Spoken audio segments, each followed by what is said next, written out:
उत्तर प्रदेश पंचायत चुनाव की तैयारी कर रहे हैं। असमंजस की स्थिति अभी बनी हुई है क्योंकि उन्हें पता नहीं कि कौन सी सीट किस वर्ग के लिए आरक्षित है। उम्मीदवार चिंतित हैं क्योंकि उन्हें आरक्षण लिस्ट की जानकारी नहीं मालूम है। वे अधिकारियों से जानकारी मांग रहे हैं और समझने की कोशिश कर रहे हैं आगे क्या हो सकता है, क्या नहीं हो सकता है। उत्तर प्रदेश राज्य चुनाव आयोग फिलहाल 2026 की बड़ी मतदाता सूची के संशोधन पर ध्यान केंद्रित कर रहा है।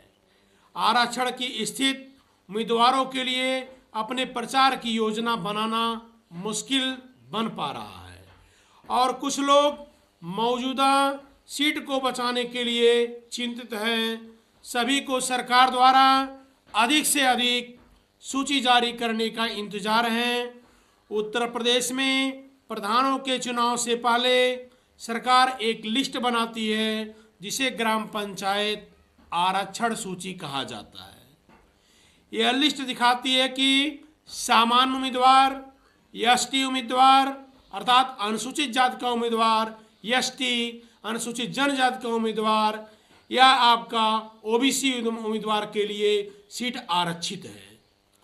उत्तर प्रदेश ग्राम पंचायत रिजर्वेशन सीट 2026 के आधार पर ही उम्मीदवार प्रधानी पद के लिए चुनाव लड़ सकता है।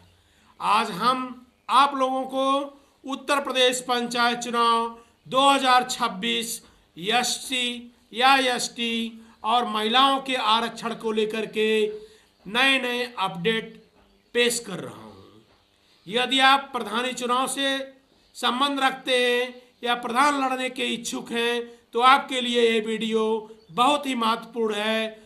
आप पूरे वीडियो को जरूर देखें, लाइक शेयर करना न भूलें, बेल आइकन को दबाना तो कदाप न भूलें। जो है जैसा आप देखेंगे उत्तर प्रदेश महिलाओं के लिए आपका 33% का आरक्षण है।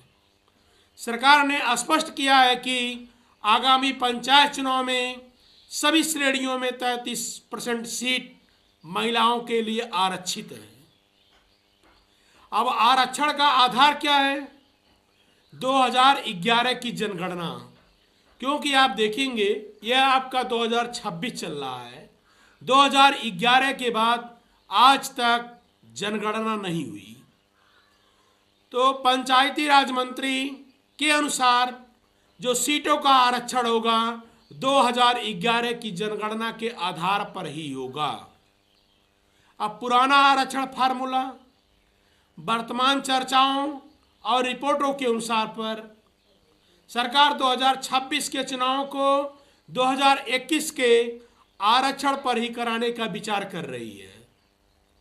इसका अर्थ यह है कि अधिकांश सीटों का आरक्षण वही रहेगा जो पिछले चुनाव में था।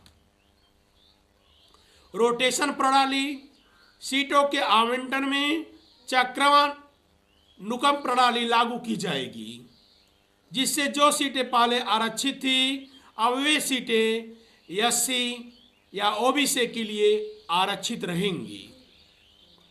आरक्षण का प्रतिशत सामान्य नियमानुसार उत्तर प्रदेश की अनुसूचित जाति एससी के लिए 20.69% और अनुसूचित जनजाति के लिए आपका 0.56% सीटें आरक्षित की जाती हैं। चुनाव की स्थिति, यद्यपि चुनाव अप्रैल और मई में 2026 में प्रस्तावित है, लेकिन समर्पित पिछड़ा वर्ग आयोग के गठन और रिपोर्ट में देरी के कारण बहुत सी ऐसे खबरें आ रही हैं कि चुनाव टल जाएगा, लेकिन चुनाव टलेगा नहीं बल्कि चुनाव समय पर होगा, क्योंकि पंचायत राज मंत्री ओम प्रकाश राजभर ने कहा कि सरकार चुनाव को लेकर के एकदम आपका पर्चियां छपने का कार्य शुरू हो गया है। जो भी चुनाव प्रक्रिया रहती है उसमें तेजी लाया गया है और चुनाव सही समय पर होगा। इस तरह के न्यूज को देखने के लिए एक बार जरूर